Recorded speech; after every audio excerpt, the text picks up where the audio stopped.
This is Talkin Hoopz, the show that discusses real NBA stories, gives you all the latest rumors, and gets you into heated debates. It's dunks and layups. How many of his points have been jump shots? 0. Not 2, not 3, not 4, not 5. 0. It's not happening. Not in this NBA. Maybe in the fantasy NBA that they're playing in, but not in this NBA. We're going to challenge each other in practice. We talking about practice, not a game. Once the game starts, it's going to be easy. You better get off whatever you're smoking. Strap in, get your popcorn, put your headphones on. This is Talkin Hoopz. It's really good to checking out Talkin Hoopz. Talkin Hoopz. Talkin Hoopz, the official talk show of NBRPA Miami. Talkin Hoopz starts right now. Talkin Hoopz, talkinhoops.com. AJ, Kyle, as always, with you for the show. NBRPA Miami chapter, NBRPAMiami.com. Check them out. Are the Knicks playoffs even a possibility this season? Sixth man of the year, who do we got? MVP, Durant or LeBron? It's getting down to the wire with those guys. Can any team in the East beat Indy or Miami in the playoffs? We got that and much, much more. But first, Kyle, what's going on, man? Did you just say Duran or LeBron? Durant. Did I say Durant? I think you said Duran or LeBron. I could have. I apologize.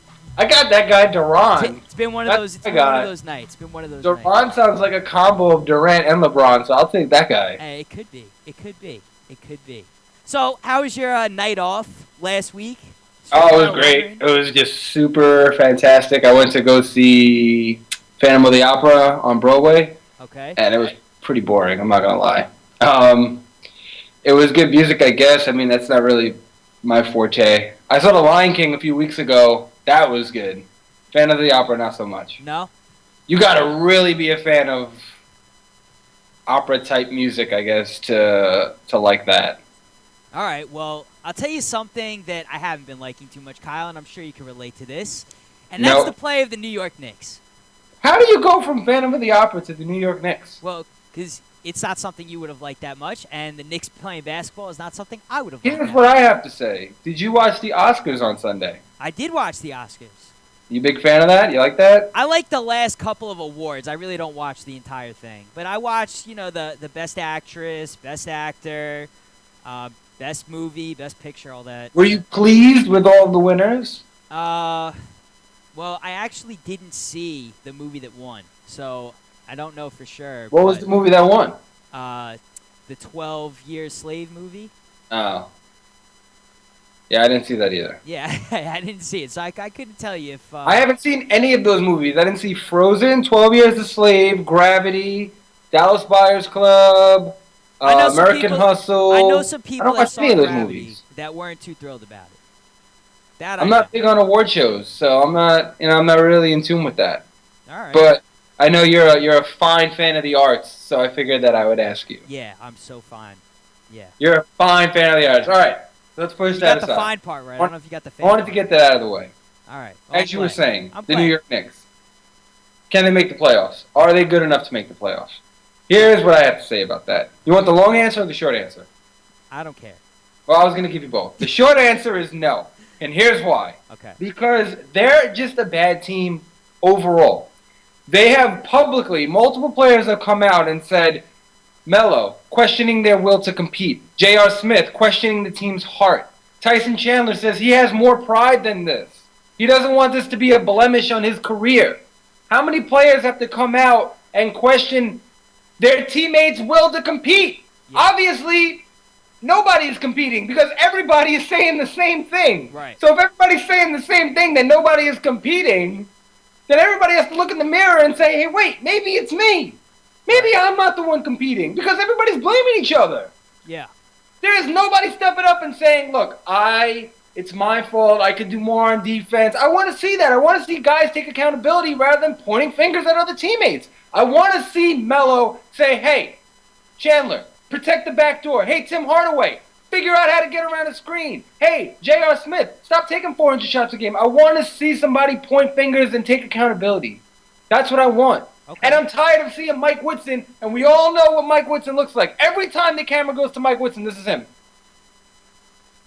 With the same face. He's got his arms crossed, with that same bedazzled look on his face. Yeah.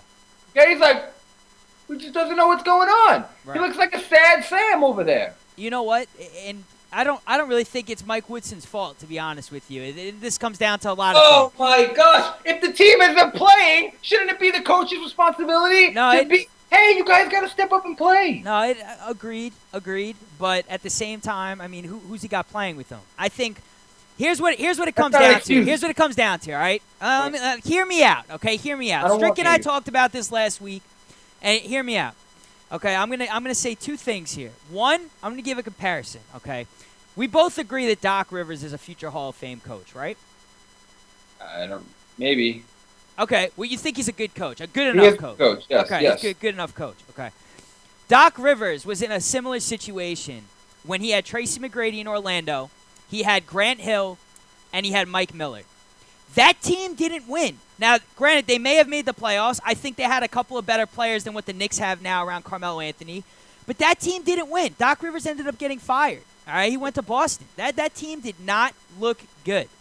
Okay. And now, you play injuries played a toll. Grant Hill never played for the Magic, pretty much. He was injured like every season.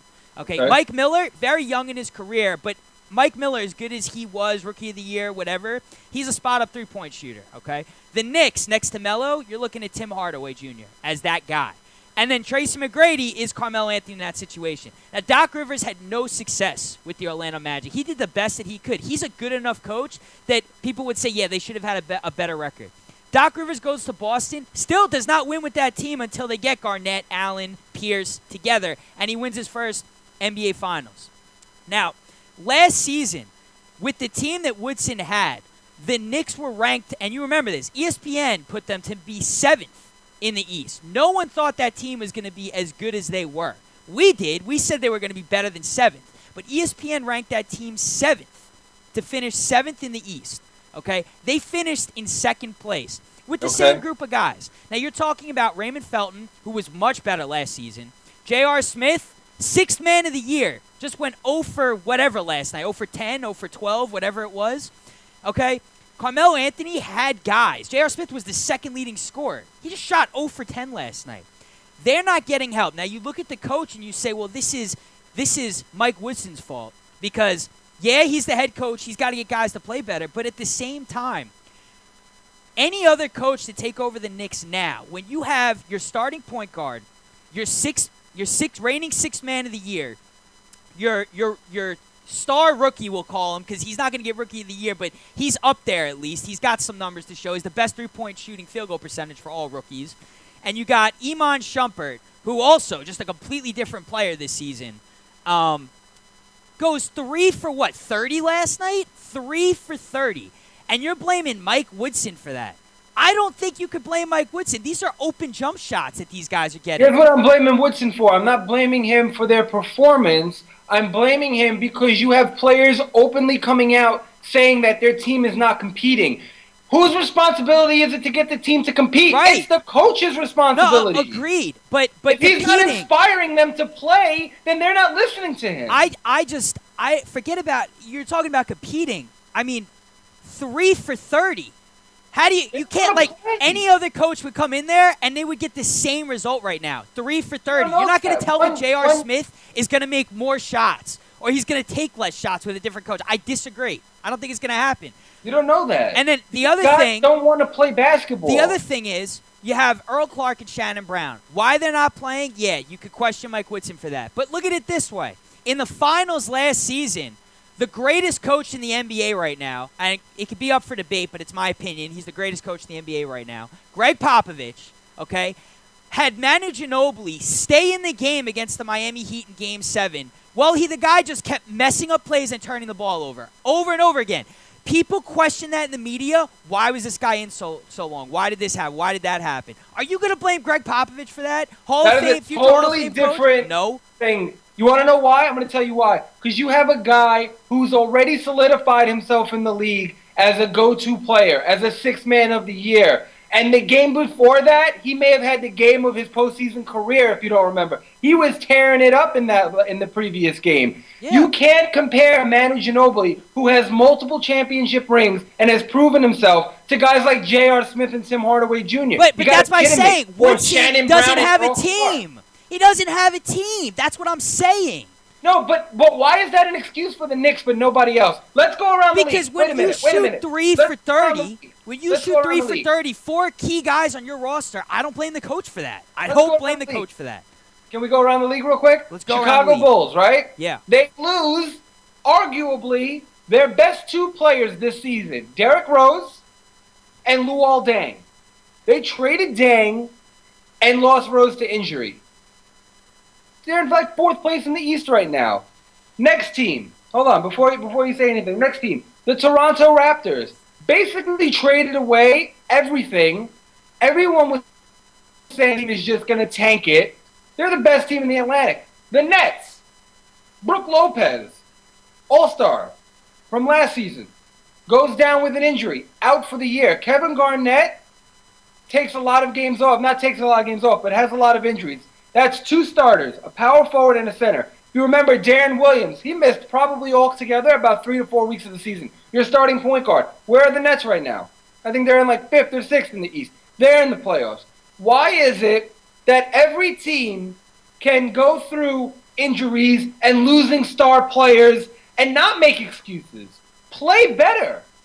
Use everybody. Everybody is pitching in. You've got all these teams around the league that are losing guys to injury, but they're still winning games. But for the Knicks, it's, they don't have enough players, or, this guy was hurt, or this guy is playing hurt. Why is it excuses for New York when it comes to talking about the Knicks? No, There's I mean, no look, excuse. injuries shouldn't be an excuse, but I think what you're seeing is guys are having off years. I don't blame Mike Woodson for that. He's put them in the same situation they were in last season. Why is Raymond Felton not making shots? Open jump shots, Well, Kyle. why is he playing? Open If he's not jump producing, shots. why is he playing? Why couldn't they even trade him at the deadline?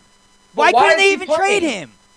Why This is he this playing comes down then? to the talent that Mike Woodson has been given is they're not good. Okay? And it's the sad truth. They're not good players. Why? They have the same team from last year. Why? If Raymond Felton is having such a bad year, He is. He's having why a terrible is he still year. starting point guard? What? If Raymond Felton is having such a Right. bad year, why is he the starting point guard? Because who else is going to start? Try somebody That's- else. Try Tor Murray. He's changed the lineups up. I mean, multiple times. Has He he has not taken taken Ray Raymond Felton Felton out No, of the but when starting Ray lineup. Felton was injured, we saw Ray Felton missed how many games? Ray Felton missed from injury. He missed like 12, 13 games, something like that. Okay. Okay. He had Pablo Prigioni starting. You know, Torrey Murray got a ton of minutes. He got a ton of minutes when Raymond Felton was injured. At the end of the day, Raymond Felton is better than both those guys, and that's what I'm saying. They have no team. But if he's not producing in the starting lineup, why does he still get the starter minutes? You've got to try something else. But he J.R. did- Smith, last he night, shot 0 for brought 13, Amari- right? look, You're saying he went 0 for? Last night they tried a different lineup. Last night they put Amari in, they put J.R. Smith in, and guess what? They had the first quarter, it solved all their problems. They had a 14-point lead. All right, he made he's pulling for anything. I told you, look, the only thing I don't agree with is you signed Shannon Brown and Earl Clark, guys that you brought in to help now. It's not like these guys are just supposed to sit on the bench and not play. You're fighting for the playoffs here. You need these guys. I thought Shannon Brown, at least he's proven that he can knock down an open jump shot. You know, at least Earl Clark, he plays defense. At least these guys should be getting minutes, in my opinion. But This is what I'll say for Mike Woodson's defense, is that James Dolan has completely destroyed Mike Woodson's career for the next 3 to 5 years, because everybody around the league is seeing what the Knicks are going through right now. right. They went from a 54-win team to a team that's probably going to lose 54 games a season later, Yeah. which almost never happens. You don't go from winning 54 to losing 54 in one season, right? So everybody around the league is looking at this. The Knicks are terrible. And on top of that, players are coming out questioning each other's heart, questioning each other's commitment. And GMs are seeing this. So all James Dolan is doing is ruining Woodson's career because I think it's safe to say that Woodson is not surviving this year. Right. After this season, he's done. Right. And honestly, and look, we could go back and forth about this, but I don't think it's Mike Woodson's fault. I don't think he shouldn't take any credibility. I don't think it's completely not his fault, but for the most part, this team's been exposed to say, well, Raymond Felton, J.R. Smith, these guys are not playing well. And you can't blame Woodson when guys are just shooting, a combined 3 for 30. You can't, I look at it and I say these are open jump shots guys aren't hitting. What other coach is going to get a guy to come in and make open jump shots? I just don't think that is going to factor into anything. But you see what you're saying is that the Knicks don't have the talent. People are having bad years. Yeah, my thing this season for sure. Here's my thing. Bring Raymond Felton and J.R. Smith back from last season, Kyle. I think we have a different ballgame. What I'm saying is, that's what you're saying. What I'm saying is that they have the guys who can do it. The guys just don't want to. The guys just don't want to play. And they're not going to want to play for another coach either. Has a 3-year deal. He's not in his contract year. Why should he overexert himself if he doesn't like the heart of the team or if he doesn't like the coach? If he doesn't like that, he doesn't want to play. I mean, do you remember when he had that open public disagreement with Mike Woodson? Mike Woodson said he was shooting too much. How did he respond to Mike Woodson? He took one shot the next game to shove it to him. You don't do that to a coach you respect. You take the words of your coach and you use that to empower you, to motivate you. Right.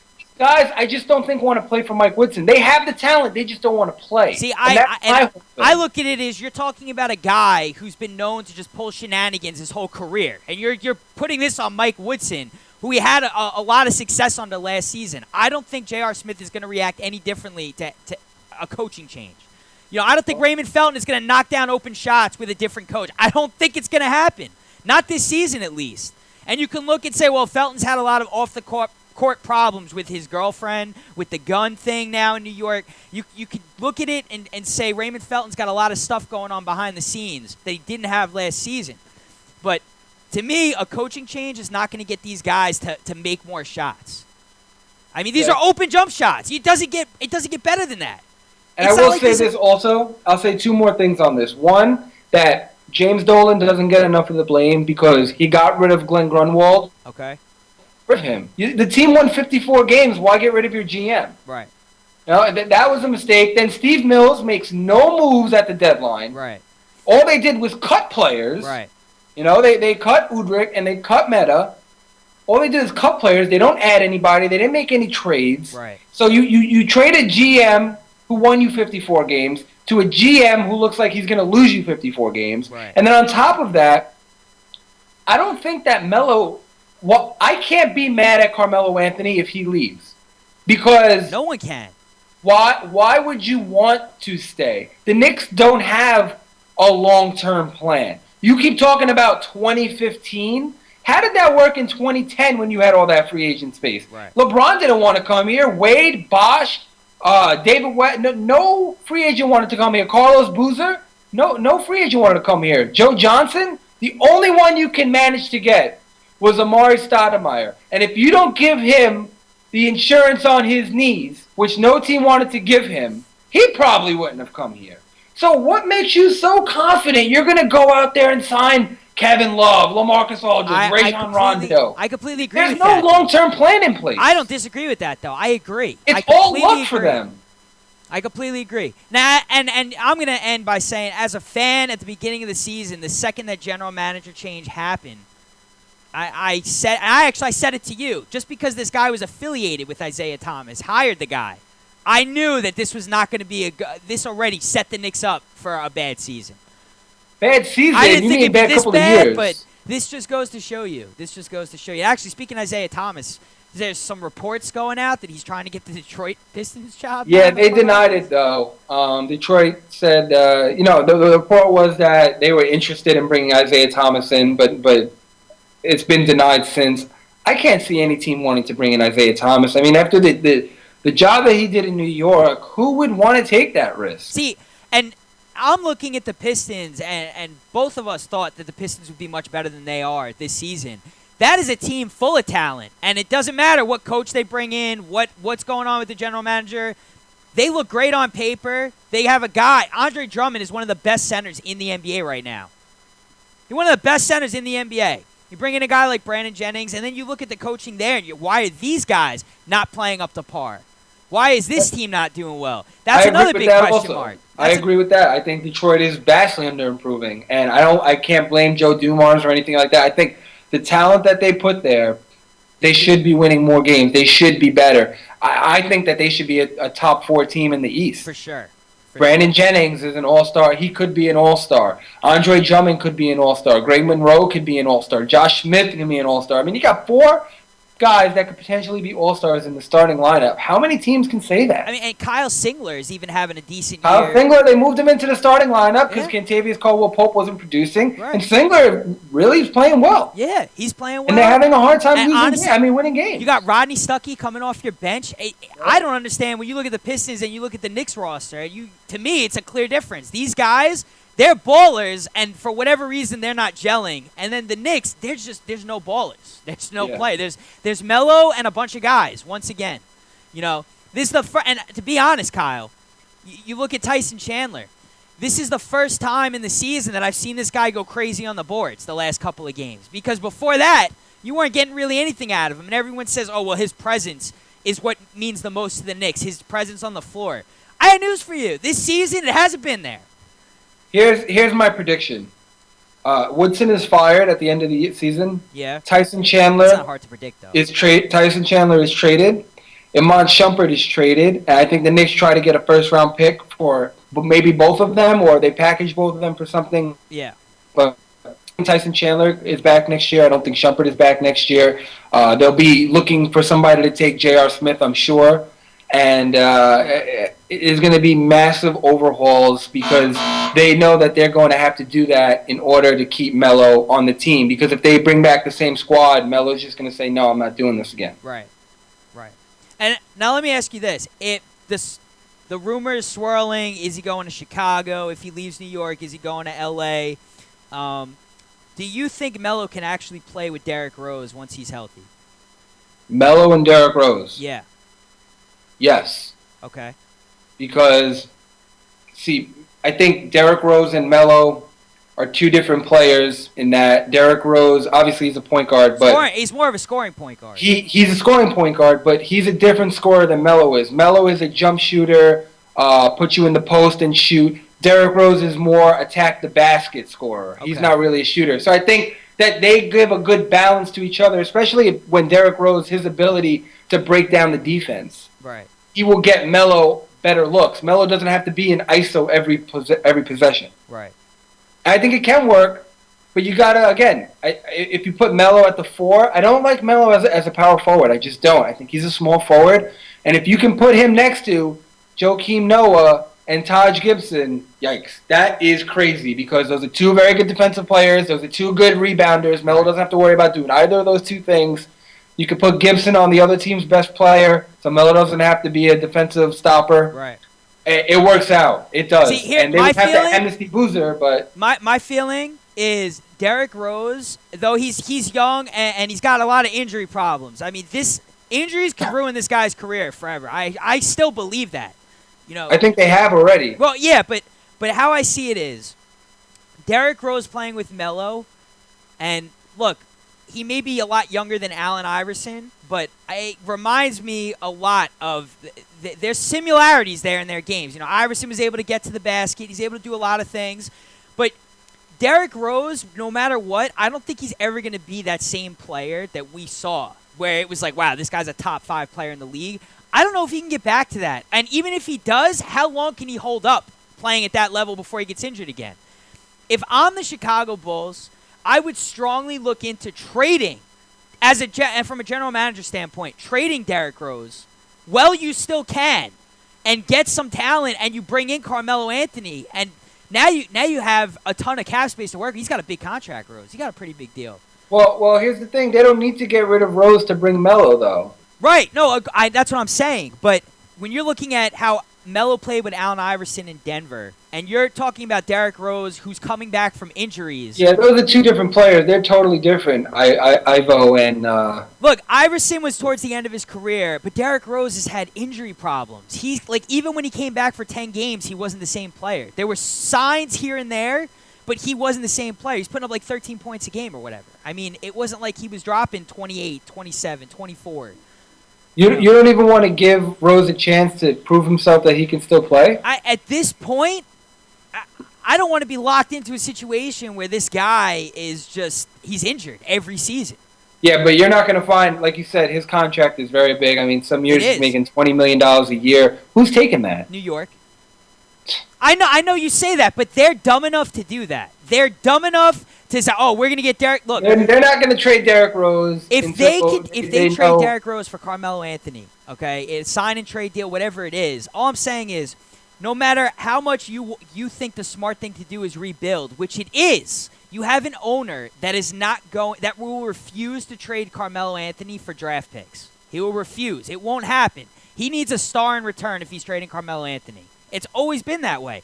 New York never puts theirself into the rebuild now. And even when they did with Donnie Walsh, Dolan put his hand in there and traded for Carmelo Anthony when he probably would have just signed with the team that still had Gallinari and Wilson Chandler anyway. He was leaving Denver. So, I think New York is dumb enough to do something like that. But if I'm Chicago, I would seriously look into gauging Derrick Rose's value because if he doesn't come back to be that player, I mean, I think you keep Derrick Rose. When have we seen Melo the most effective? In the Olympics and in the All-Star games. I mean, if you remember, in the Olympics, he set the record for most points scored, I think, in a game. Yeah. In the All-Star game, he had 8 3-pointers. Right. That was a record in the All-Star game. Right. He plays better when he's not the guy. He can be the guy, obviously, but he plays better when he's not the guy. He puts up his best numbers when he's not the guy. So if you trade Rose and make him the guy again on Chicago, I think it's the same kind of deal. He needs another star to be successful. Right. And by successful, I mean his numbers equal wins rather than his numbers equal losses. Well, look, but that's what I'm saying. You could end up trading Derrick Rose for a star. You could end up doing that, even if he doesn't go to New York. I'm saying the guy's valuable enough. I don't see how you can trade Derrick Rose before he even comes back to the court for a star. There's no team in the NBA that's going to do that. I mean, what GM would take Derrick Rose before he even comes back and trade their best player in return? You could look at it like that, but that's what I don't know if Derrick Rose is ever going to be the same player. And if Melo goes to Chicago and Derrick Rose is not the same player, and you're going to be in a not much different situation. And look, Joakim Noah is a baller. That guy is unbelievable. He could do a lot of different things. And like you said, Taj Gibson is honestly, with Boozer being there, underused. He doesn't get enough minutes. I think he's Sixth Man of the Year, in my opinion. Hey, we're going to get into that, right, at some point, and I just think that he, to me, is the leading candidate for Sixth Man of the Year. Yeah, and I wouldn't disagree with that either. He's having a great year. He could even be considered for Most Improved Player and Sixth Man of the Year. And he has his best games when Boozer's not playing. So... Yeah. He fills up the stat sheet for you. And I think, I agree. I think Chicago's got to be an appealing option in terms of winning for Carmelo Anthony. But I don't know. We'll see where Melo goes. That's still going to be interesting. It's going to be an interesting summer for the Knicks. I think it's going to be an interesting summer for a lot of teams in the East. Again, I think it's going to be interesting. And the West is the West. They just got a bunch of good teams out there. So. Hey, by the way, just so you know, David Lee's killing me right now. Just so you're aware. The game's not over yet, right? 3 points and a rebound. Just saying. Game's not over yet. Yeah, it's the first quarter though. Game's not over yet. He's not even in anymore. They took him out. He's played 4 minutes. He's got 2 player fouls. He played 4 minutes. Yeah, because he got 2 fouls in the first quarter. It'll be all right. It'll be all right. It's a disaster. It's already a disaster. It's only the first game of the night and the first quarter of the first game, and it's already a disaster. Listen. Disaster. What about last night? I didn't pick your whole team. I just told you the other good players to pick, and I was right. Yeah, but we're not talking about last night. We're talking about tonight. Yeah, well, I'm just saying. I'm allowed to have an off night. It happens. All right, talk to me about LeBron, baby. What do you want to know? How good is LeBron James? I mean, look, it's going to come down to LeBron and Durant for the MVP. LaMarcus Aldridge, I think, had a say in the conversation. As the season's gone on, especially he got hurt recently, he just came back. I think he's tapered off a little bit. These guys have turned it up 3 notches. Durant had that amazing stretch of 30 points game straight. LeBron James just dropped 61 points. And he was in the zone last night. I mean, he was talking to the media yesterday, and he said something like he felt like he was shooting a golf ball into the ocean. Yeah, it was amazing. Do we have a little LeBron? Oh, yeah. No, we have a little LeBron. We got a little LeBron for our viewers? So especially in that third quarter, at one point I pulled up behind the three-point line probably like 30 feet. And, when that one went in, I knew I was in a really, really good groove. And he was. It's like everything that he did worked. Yep. Anything he shot went in. When he got to the rim, it was N1s. Nobody offered any resistance. When he's on like that, you're not going to beat them. I don't care if Wade is playing or not. When he's playing at that level, it's over. Look, Mark and I talked about this a little bit last week. He said the hardest thing this year was remotivating guys. Getting guys more on board with three-peating. He says it's been the toughest thing this year with this team because most of them have been to the promised land already. If not, I think all of them for the most part. They have rings, and now it's getting a third ring, doing this a third time. I think the Heat, when you look at them now and you say, yeah, the Pacers could probably – they took them 7 games last season. They could probably beat them. And you look at the Spurs, how they put up 7 games against the Heat. I think now we're going to see a Heat team as the playoffs get closer and closer that's going to be much more locked in and look much more like the world champions that they are and that they were from last season and the year before that. That's what I think. Well, motivation may have been a problem, but I think when you play on a team with guys like LeBron and Wade, and obviously I don't know them, but it doesn't look like they put up with any nonsense. I mean, you see them, even in the smallest of games, screaming at Mario Chalmers, screaming at Norris Cole. I mean, they don't want to lose. They don't take anything for granted. I don't think motivation is an issue. Remember, we play that clip before the show even starts. Not 1, not 2, not 3. They have goals. They had goals before they even stepped on the court together. Yeah. They want to be multiple champions. They want to win and win and win every year that they possibly can. Right. So, take anything for granted, be motivated. I don't think that's going to be a problem. The Heat didn't win 20 straight games this season, where last season they had, 21 straight or right. whatever it was. And I think what LeBron's saying is these guys have already been to the promised land. They got their rings. If they lose this year, it's, we got 2 rings. I'm already a world champion player. I already got my ring. I've accomplished everything in my life. And I think now that you don't have to go through the whole season because the season's almost over, the playoffs are around the corner, I think guys are going to be much more focused and more eager to win because they've been waiting for the playoffs. You know what? The term coasting, we talked about coasting. Where the Heat coasting, is LeBron coasting. Strick always says LeBron's coasting. He always says that. They're waiting for the end of the season. And I just believe that because now it's like this is what you played for. It's here. The moment at the beginning of the season, it's so far away. But now that it's here and they already have the record that they have, I think we're going to see a totally different looking Heat team. These the last maybe 10 games of the season and going into the playoffs. You know what doesn't help the rest of the league is that Miami is not in first in the East, and everybody is saying that the Pacers can beat the Heat. Not everybody, but people are saying that the Pacers can beat the Heat. The Pacers have a better record. Miami is not even the number 1 team in the conference. Right.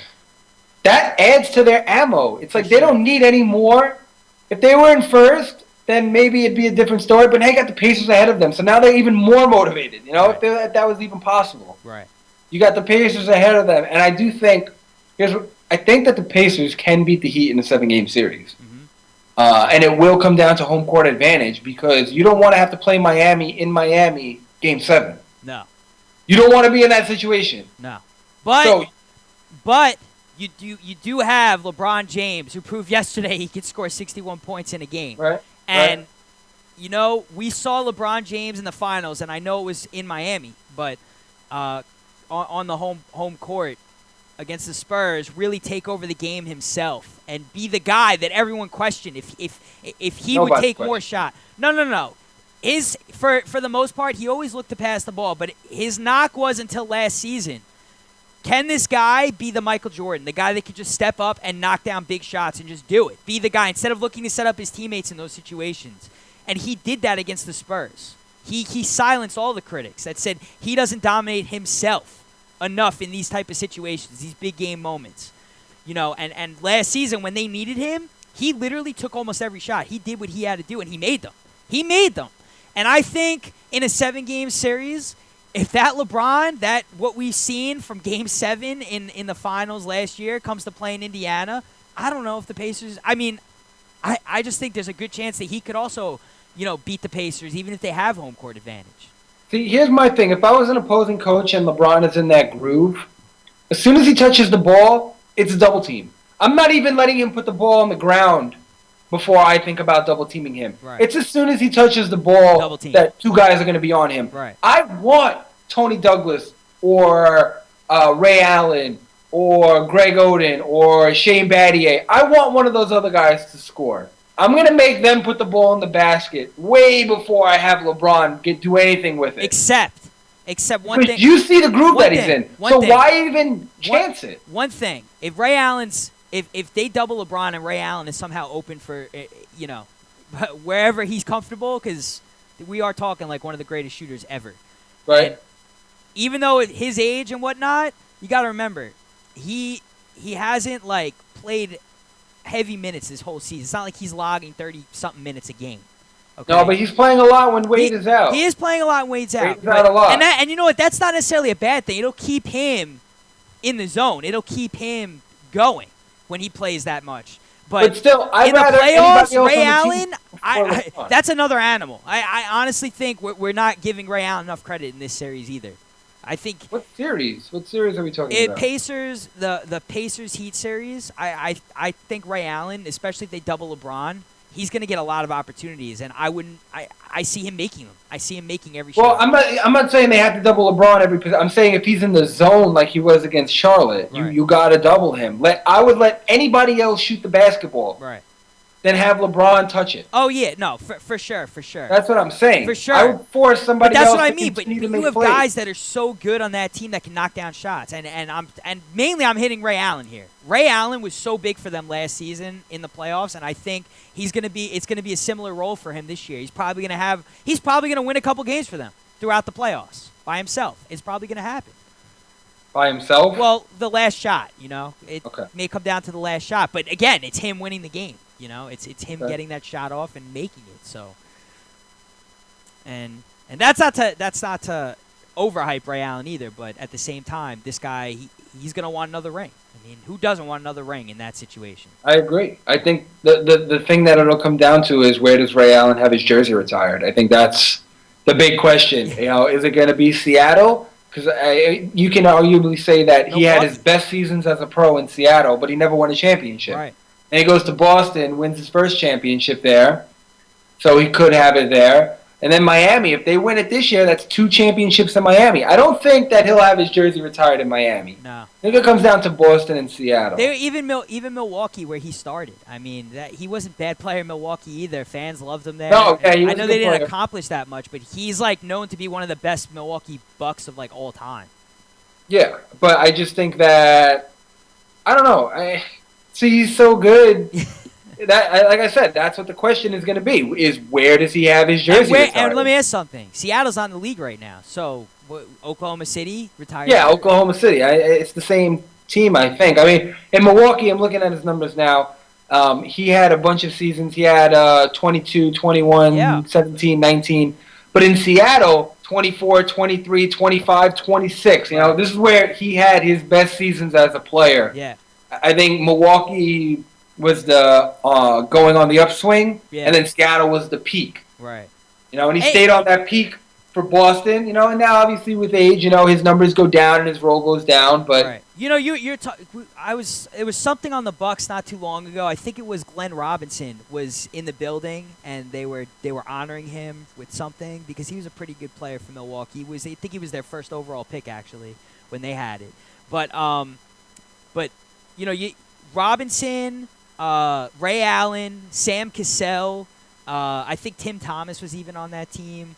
They had some guys. I think Scott Williams? Scott Williams was on that team when he was actually somewhat decent and he wasn't so out of shape looking.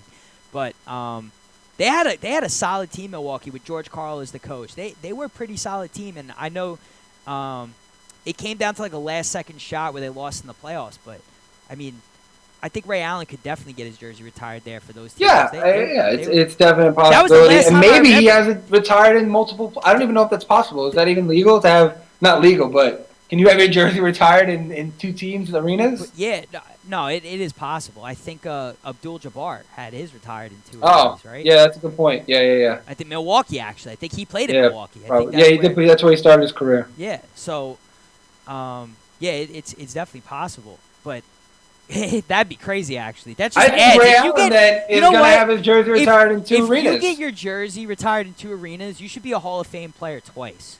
You should be in the Hall of Fame twice for that. Well, he's already got the 3-point record of all time, so this guy is probably one of the most underappreciated players in the league right now. Of all time. If you talk about the top 50 players of all time, I think Ray Allen has to be in it. He has to, but I don't know if he is. That's just it. But he has to be. You'd think he would have to be, but I don't know if that... Best shooter of all time, most three-pointers made, possibly jersey retired for two franchises, and multiple championship winner on different teams.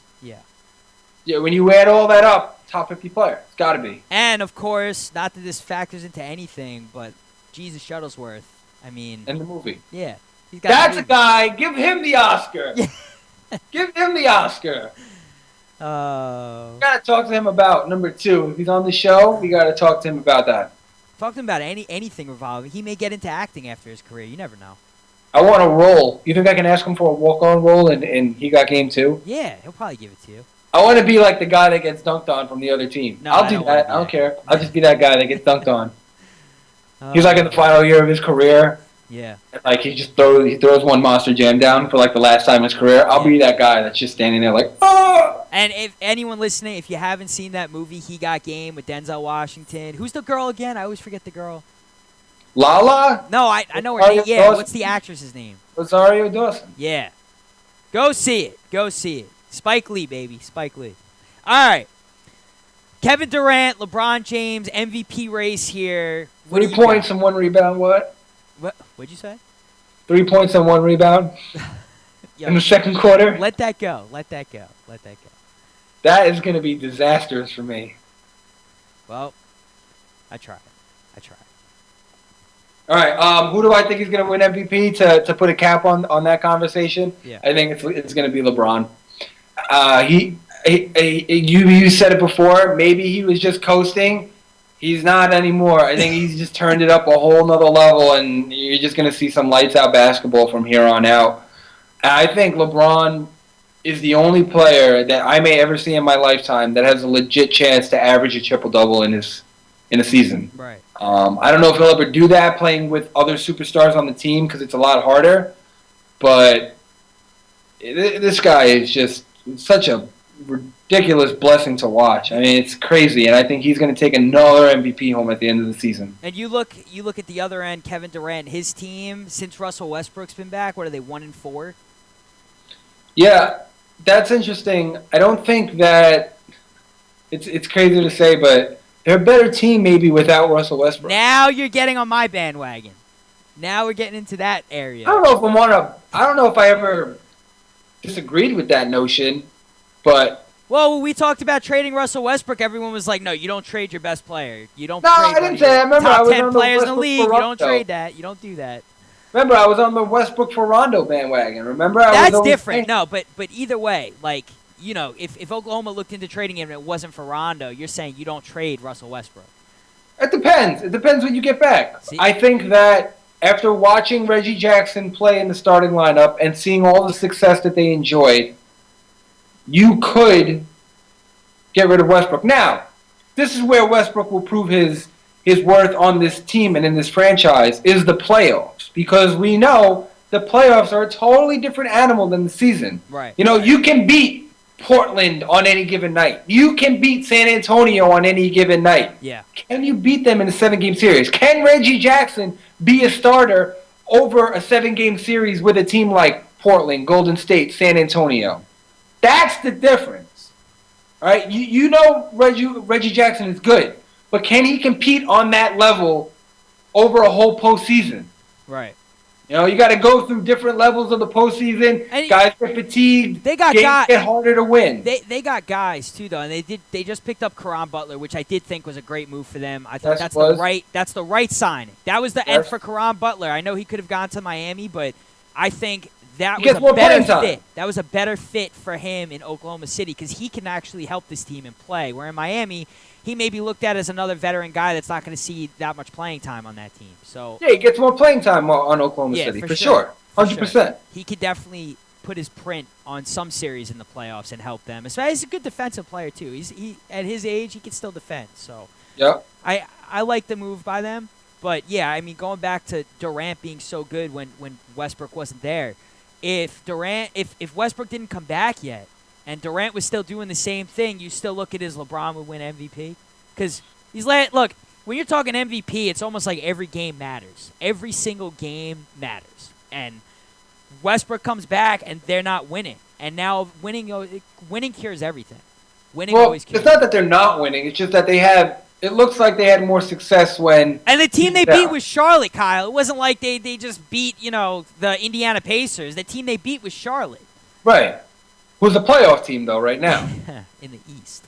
Well, they're still a playoff team. They're still a playoff team. You got to give them that. I think that if Durant were to keep up his torrid pace of all those, then yeah, he'd be the MVP.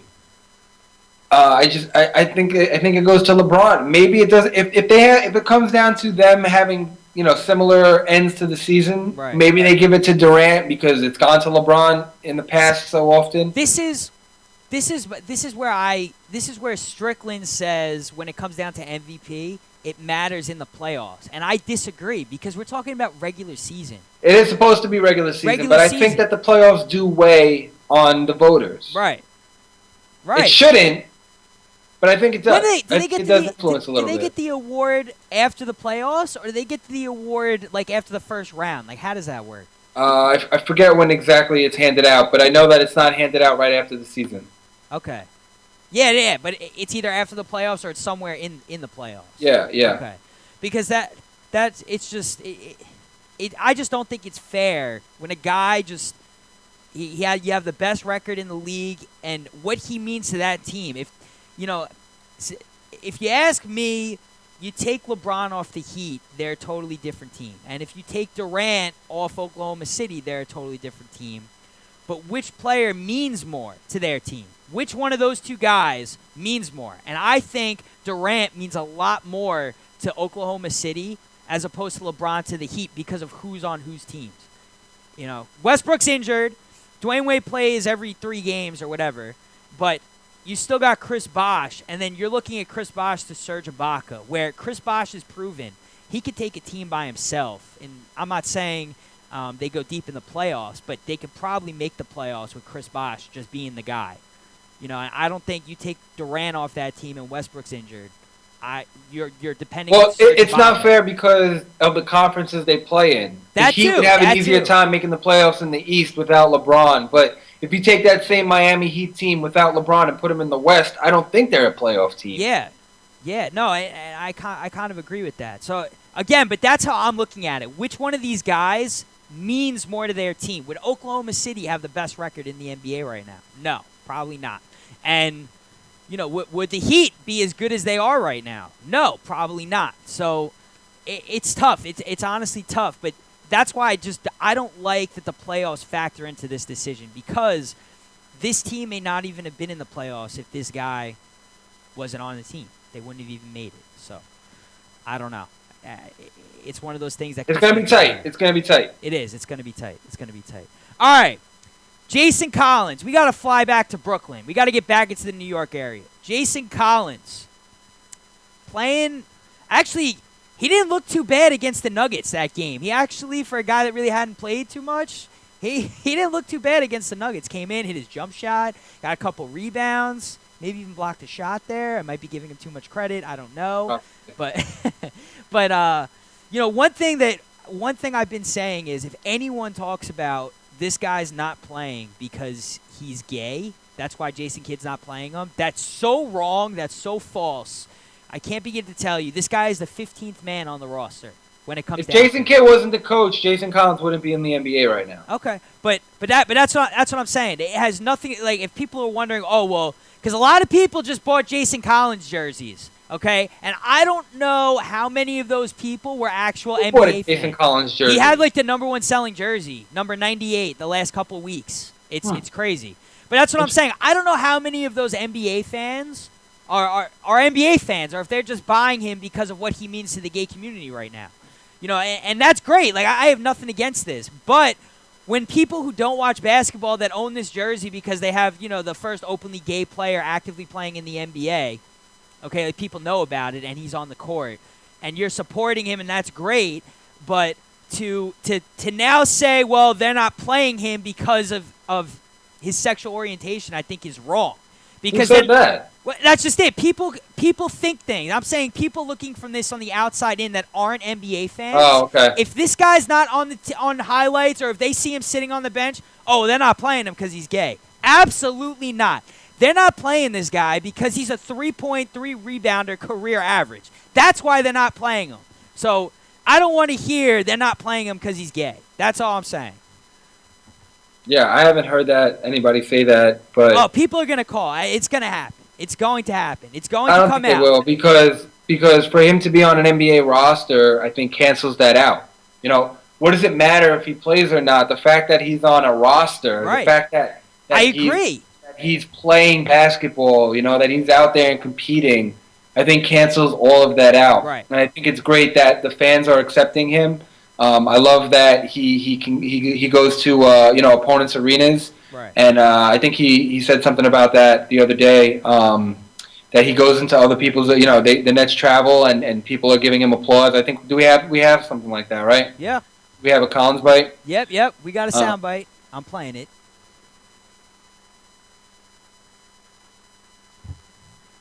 Got a nice ovation from the crowd,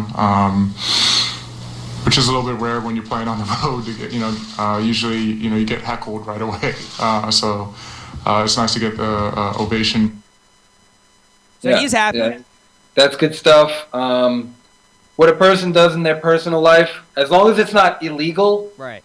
you know, as long as you're not killing, selling drugs, driving drunk, Ray Rice beating up doing women. what you do in your personal life, you know, and being a homosexual is not illegal. Whatever you do in your personal life should not affect how you're treated on the court. Totally agree. You know, you're out there doing a job. People are going to cheer you or boo you for how you perform on the court. Right.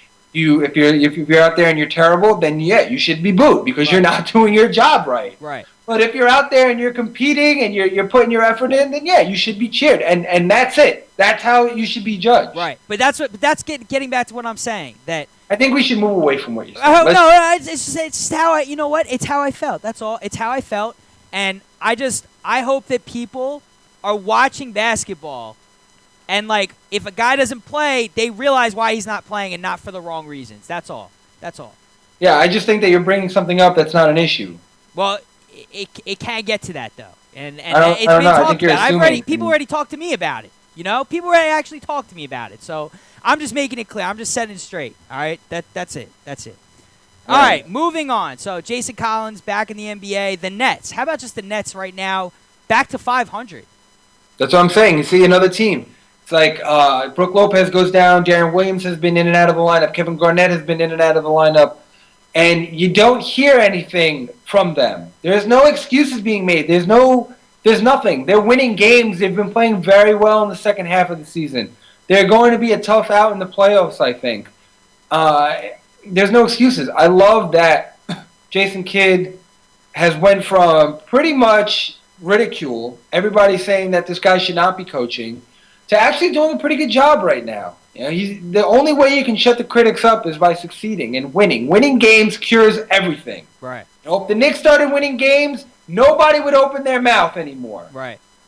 You know, I heard about W's and L's. I heard Sean Livingston was on ESPN this morning on the radio. He was talking about Jason Kidd and Lawrence Frank actually, and he thinks that Coach Frank, he was a great coach, and he thinks that this really gave Jason Kidd an opportunity to spread his wings and kind of make this his team. And everyone seems to be rallying around him and listening to what he has to say. And, you know, it's not a knock to Lawrence Frank. It's just sometimes when two guys don't always see eye to eye, you got a bunch of different systems coming from all over the place now in Brooklyn trying to figure each other out, work together. He says since that happened, guys have been much more in sync with what Jason wants from us and what we're supposed to do on the court. And I think that says a lot coming from a guy like Sean Livingston, especially this is also where he's had like his best season. He's been playing unbelievable for Brooklyn. He could even be credited to a big reason why they've been playing so solid. They have a steady point guard like that who's setting guys up, getting guys in the right positions to succeed. I mean, he's done a really good job for them, but, you know, when he brought up that Lawrence Frank kind of took a step back, Jason Kidd and him had that, like, hash out or whatever it was, and now this is now Jason Kidd's team by himself. This is his system. This is how he wants guys to play, and they're slowly getting on track. Is this team going to win the championship this year? No. Will they get eliminated in the first round? It could very well be possible. It could happen. You know, there's teams like the Bulls, they manage to always be in there and upset guys in the playoffs. It's just because they got the best coach in the NBA right now. That's just the truth. They have a coach that could just win with nothing if you wanted to. But, you know, I think to have a player like Sean Livingston come out and say, Jason's done a really good job with us and we're all listening to him, he's got the support from his players. Something you need, for sure.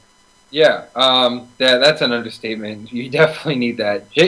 The only thing I don't like is you know what kind of coach Lawrence Frank is. You know how he operates because you played under him for so long. It's like, why bring him in if you're just going to force him out? What are they, like a month or a month and a half into the season? That's the only thing I didn't like.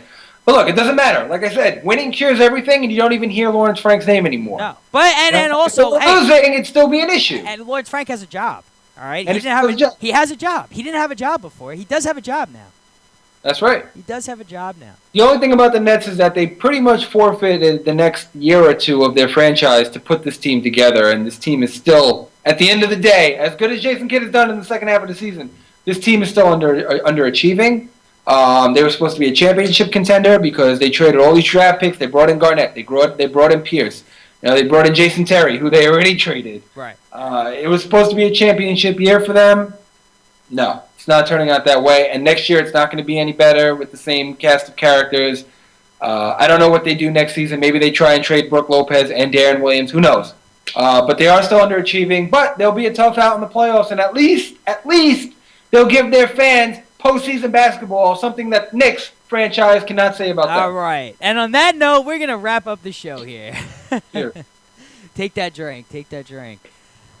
Oh, a lot of stuff.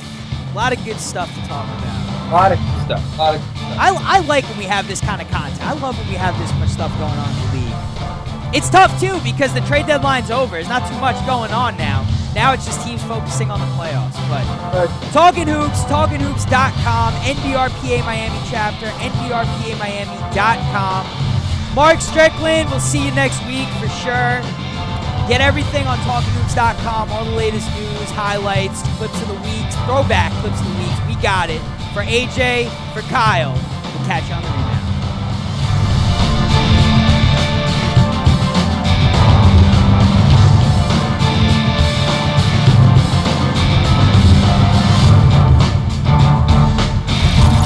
Until Talkin Hoopz comes back into play, stay connected by getting at us on iTunes.